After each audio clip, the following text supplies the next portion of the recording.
Hi, everyone. I'm so excited to be joined with a new friend of mine, Nazira Ahmed. And she is based out of India. She's the founder of Energy Architect and executive coach with over 21 years. She is like, I think she's my new idol, actually, because she has just transformed so much and leads with so much heart. We've met and connected through a collaboration book that we're both a part of, which is Women with Healing Gifts. So much fun. And she's a coach, a mind reset and rewiring engineer, a spiritual scientist, and a healer. And through her podcast, which I was so honored to get to have a conversation with her on, she also has designed courses, is a coach, a writer, and her and I are very similar in that we have this energy design essence to our work, and also this mindset reprogramming and spirituality, somatic therapy, energy work that we really love to design within our own lives, but also support other people in doing that same thing and helping our clients with limiting beliefs to really unleash their hidden potential. When I tell you the first time I met her and she told me what she did, I was like, me too. It was so cool. So we just have vibed on so many levels. And she, not only does one-to-one coaching and group coaching, she is also a workshop facilitator and has her beautiful podcast, as I mentioned. And it's really, for her about achieving a sustained greatness, and that each of us has the power within us to design and architect our destiny if we want to.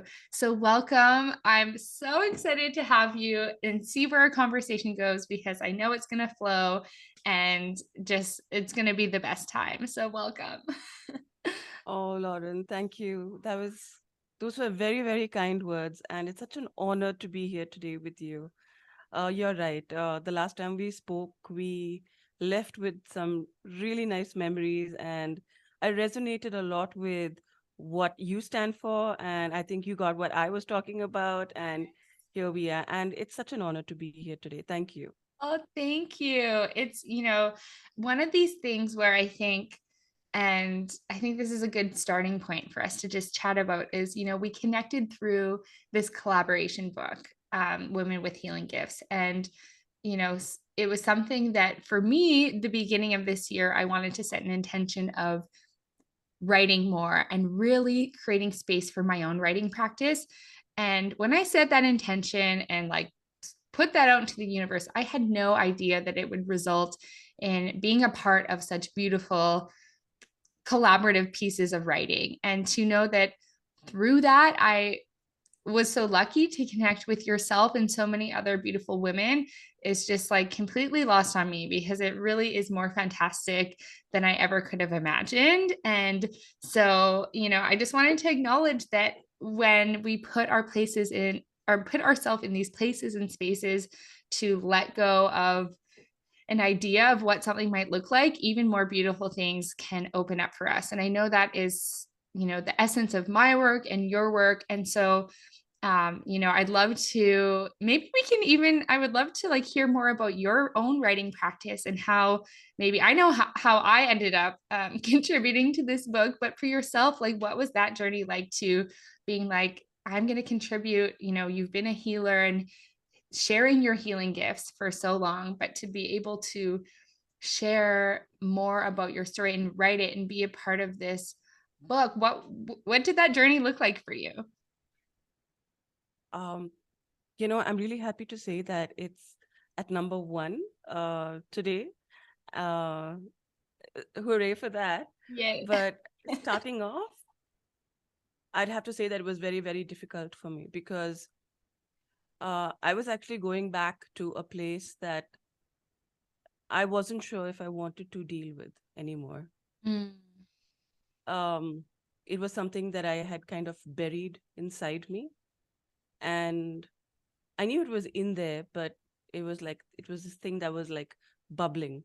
yeah. And, if all of that came out nicely, what people don't know is the emotional um, turmoil that I went through, just remembering a lot of incidents from then. And it's not something that I really wanted to remember, But Mm, then I realized that that's actually the part of my healing, because I took out each and every one of them and I dealt with them. mm, And I think I sorted them out once and for all. And there have been so many times during that process that I thought, you know what, I can't do this. I wasn't sure whether I should speak about people. I wasn't sure whether I should speak about my childhood. I wasn't sure about if I should have been vulnerable, because I felt that there was a very vulnerable side of me that came out through that writing. mm, And many times I just said, no, I don't think I'm going to go ahead with this. And every time I spoke to Sally about it, and Linda would be the one telling me, like, no, just let it out. If you want to cry, cry. yeah. Just be done with it. Yeah. Just let it out. And I did not think that all of that was really inside me. And it took me forever to even get started writing that. I know it's just like one chapter, but that one chapter opened up a lot of things that I thought were sealed forever. But Wow. when I took each and every one of them out, I think I kind of dealt with each of them. And that's been a large part of my healing process as well. Wow. And for those listening, just to quickly insert a nugget of information here, Sally and Linda are the publishers from Action Takers Publishing, which published the book. But it sounds like this was a very therapeutic experience from you, and perhaps uncomfortable and unexpected. And I think uncomfortable and unexpected are often Yeah. some of the most instrumental ingredients of growth and self expansion and processing and healing. And you mentioned as well that you went back all the way to childhood, and just to, I don't know if you want to give us a little sneak peek, a little bit more of the context of your chapter, and what, I mean, not giving it all away. You guys need to buy the book, right? But but what were some of those things that were very instrumental or perhaps very unexpected when, going through this writing process? So the first thing that came to my mind was this journey that I've been through. Mm, I think during my childhood, like my parents kind of gave me everything, mhm, but um, I still kind of felt a little neglected. mm, Okay. And um, so and then there were a few things that had happened, like when I was a teenager, that I did overcome. Um, but the coping mechanism that I used at that time to be accepted was to be this crazy people pleaser. mm, mm, And I think for the longest time, I kind of abandoned myself to make other people happy, just to be accepted or mhm, to be connected. And I think there were a lot of things that I put up with, which made me very not authentic, mhm. because I was doing things for other people more than I was doing for myself, because I had no idea what I wanted. It was Right. more about what other people wanted. Yeah. And there was some amount of shame involved. There was some amount of conditioning that I had to break through. And I've lived on my own for a bit, and I've had to teach myself a lot of things. But I had to go to that entire other extreme to be able to, and also go through the other extreme as well, to be able to find my balance. And I think every decision through my childhood and through my early years were really based on other people's judgment. Yeah. And I did not have the faith in myself that I could um, do what I wanted to do. It was always about what other people thought. Mhm. Yeah. Their judgment was something that I really, really feared. Mm. And was there something that was like this pivotal moment of like, my goodness, I reject, like this first moment where it's like you're rejecting the people pleasing, or was there like a big like moment where you're like, I have to start listening to myself? Or was it something that you gradually started like realizing that perhaps there's a lot of misalignment here in how you're showing up, and wanting to be more authentic, like showing up more authentically in your life? What was that experience like? It wasn't an overnight thing, and I'd have to say that I fought it for the longest time Mm, because um, I was in corporate for 21 years and I'd had very good success. I had climbed the ladder. I was everything that people would say, would be like somebody who would be very successful, yeah. having a great career, a great family, a lovely husband and son and everything. Um, but I realized that a lot of things in my life were not planned as per what I wanted. Mm, And because I'd already reached that point of success, it was difficult for me to just let it go. I felt that my success and my value was connected to my job, my designation, and the paycheck that I was getting. yeah. Yeah. And even though I felt that I was not resonating with it anymore, I pushed myself, to continue in that direction because I just kept thinking that, who would want to do this? This is like suicide. Everybody wants what I have. Yeah. And why would I want to just give this up? So I thought it was a midlife crisis or whatever. So I kind of kept postponing this for a long time until about 2 years back. 2 years back is when I realized that none of this was what I'd planned for myself. And I was just fed up and I was dreading getting up and doing what I was doing because it was, the way that, people would want to live, you know, like getting up and going then to have a team and whatever.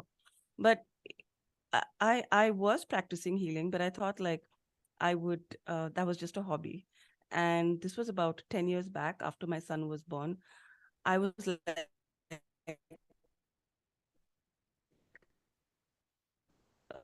what would you say, like in the go and get certified for all of my healing practices because I just felt that it did not go with my corporate image.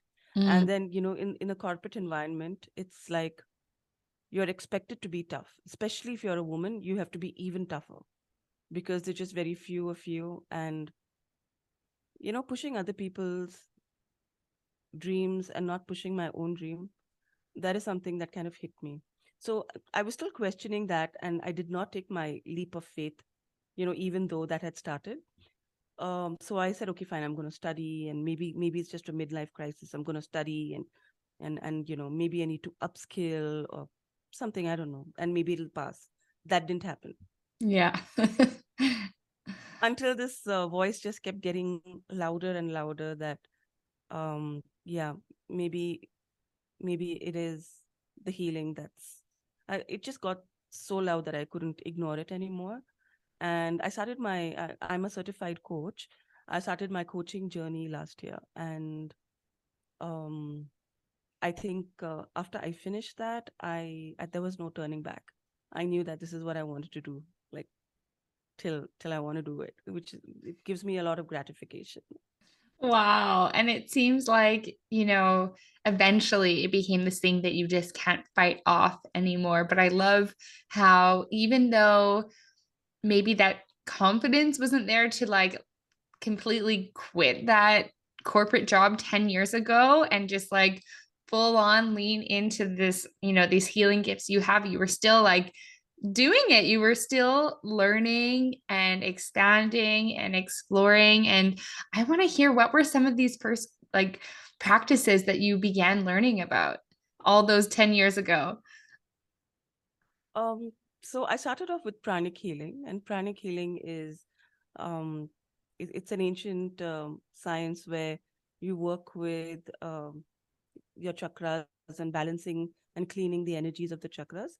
So there are seven major chakras, and um, you can actually like even through distance, you can actually kind of balance people's chakras. So it's like a kind of a manipulation of energy. And so I started with that, and um, after that, it I started like getting certified in that, and then I kept finishing a few levels. And at that time, I thought pranic healing was the only thing. And Mm. then there were other things that came up. Like it was not just pranic healing. There were other methods. There's like NLP, and there's EFT, and there's somatic therapy.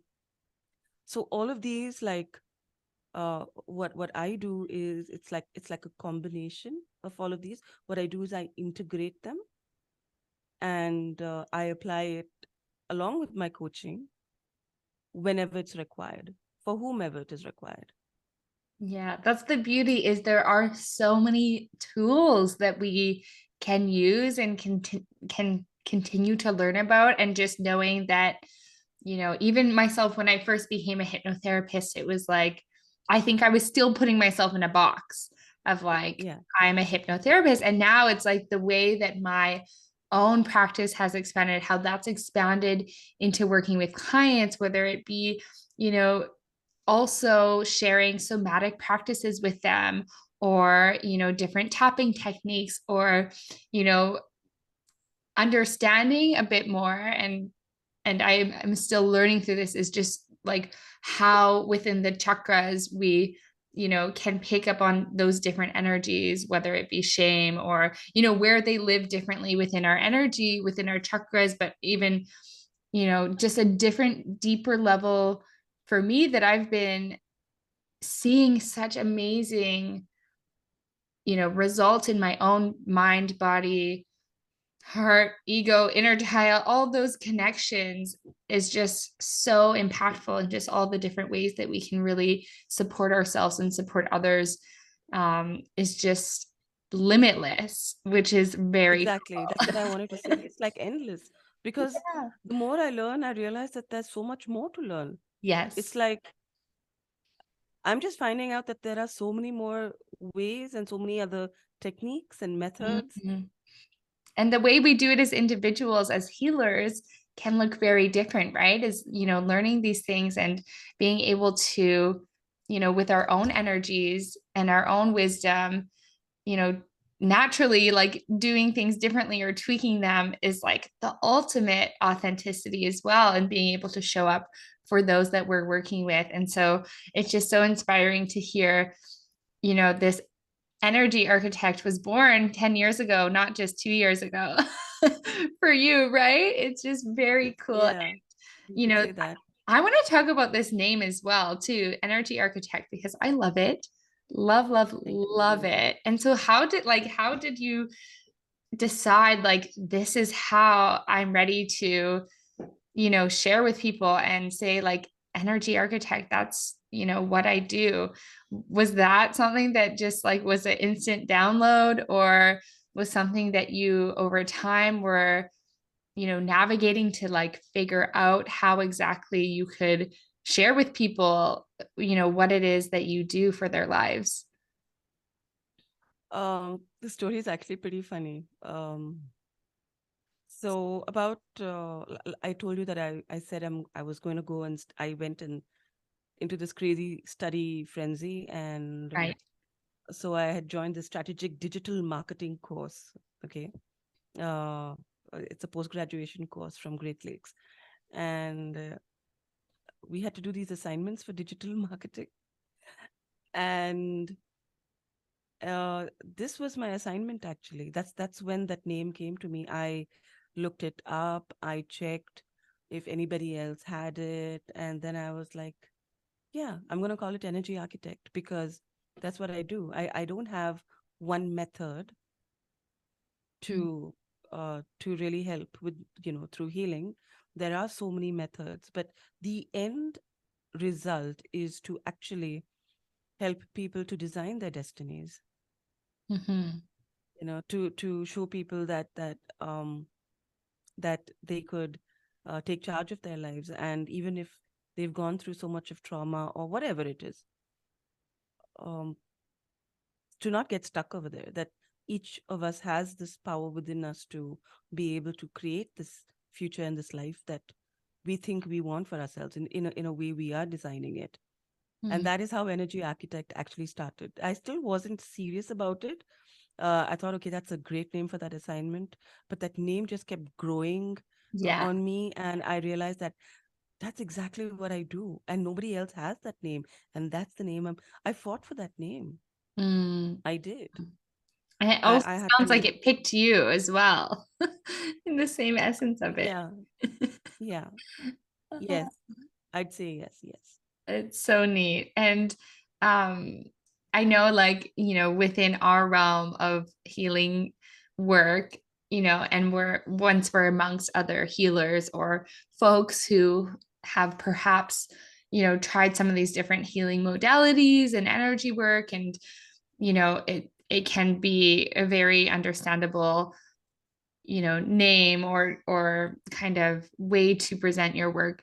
Do you find, like, I'm wondering if you have any funny stories of people just like totally misinterpreting what it is you do? I know a friend of mine who, will tell people she's an energy worker and they think she works for like a hydro company, Yes, something. exactly. Yeah, because energy, the immediate assumption is that it has to do with some kind of um power or some Yeah, kind of energy, like some solar something that yeah, has to do with energy, right? yeah. Yeah, yeah. It is. But everybody does ask me to explain that. Energy architect. Everybody has complimented me on that name. Yeah. Uh, but I've also had to explain it as to why. It's Some a people nice just get it. Yeah, it's a nice invitation for people to ask more about as well. Yeah, yeah. Oh, that's That so is neat.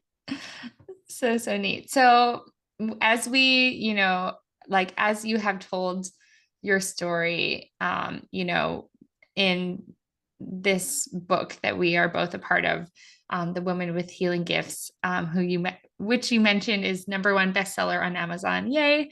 Um, is there any other writing that you have planned for the future that you're kind of keeping close to your heart when it comes to sharing what it is you've been through, or any, upcoming things that we can expect to be able to read from you? Because I'm so excited. I'm not only excited to have that book where we can learn about all different women, but I'm excited about yourself and all these other women, what they're going to write about next, because these pieces in this book have, like you said, been so vulnerable, and for myself also very therapeutic. So it's like exciting to perhaps envision where we could all go from here.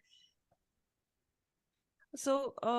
This particular venture that just happened, this particular book, Women with Healing Gifts, that had to do with me actually coming out uh, of sorts, Yeah. as a Oh my God. coach and and a healer, and Yeah. um, so I think that was one part of my life, Yeah. and I think the next part, and I do have plans of continuing with this, is probably about the future, Mm, and what could happen. yeah. So what just happened, and the next part will be probably what could happen. And yeah, I do have plans. I haven't decided yet exactly what it's going to be, but yes, I do Yes. want to. So I'm helping you plant these seeds right Thank now. you. I'm glad. But you know what? This is the really powerful thing about it is, you also sharing how a lot of your life you were showing up in ways that you think you should, based on societal norms, what was, expected of you, of having this like beautiful dream life that still wasn't resonating with your heart, to going from that should state, like letting that should drive you, to like what could be and what could be possible, is such a profound shift, right? Like, Yeah. I've gone through that as well. And it's something that I continuously look at, is like, anytime there's a should that comes up, I'm like, wait a minute, that word should now is like on my radar like crazy, of just like, if I hear it, if I think about it, I'm like, ding, ding, ding, wait a minute, red flag. But it really becomes, and or it can become, for those people who maybe are still operating in this place of should, it can be an invitation for you to really look at where there are things that you're doing out of people pleasing tendencies or societal pressure or other people's stories or expectations. So I love that you've shared that with us and really highlighted that, because it's so important. So thank you. And where can people find you? How can people begin to experience your energy architecture? Yeah, so they can reach me at nasira.com. And I also have my podcast called The Energy Architect, and that's going to be coming out soon. Um, there would the details of that would be there in the website. So if they go to the website, then they Yes. would be able to, We'll have follow all the along. links too down below for sure. And I'm like so amazed that you were able to get your first name as a website. Like that is so cool. I know it was Nazira.com. meant Like for me. what? Yeah, It's so yeah, that beautiful. is true. It Yeah. meant for me. It meant for you. Another thing that was meant for you, right? It's absolutely Yeah, amazing. Yeah. Well, I can't wait till that's the what they say. You podcast. start walking. Yeah. That's what they say. You just start walking, and the path just reveals itself. Absolutely. And I think that's, I can't wait to listen to your podcast, because I know you have so many beautiful stories, more stories to share. And I know I was honored to be a guest on your podcast as well. So I can't wait till all those conversations and your sharings come out. I'm going to celebrate it so, so much. But thank you so much, Nazira, for joining Thank you, me Lauren. and on Provoking Possibilities. It's been such an honor to connect with you again. And I can't wait till we connect for our next conversation, because I know it will be magic. Thank you. It's such an honor to be here today. Thank you for inviting me. Thank It's my you. pleasure. Thank you.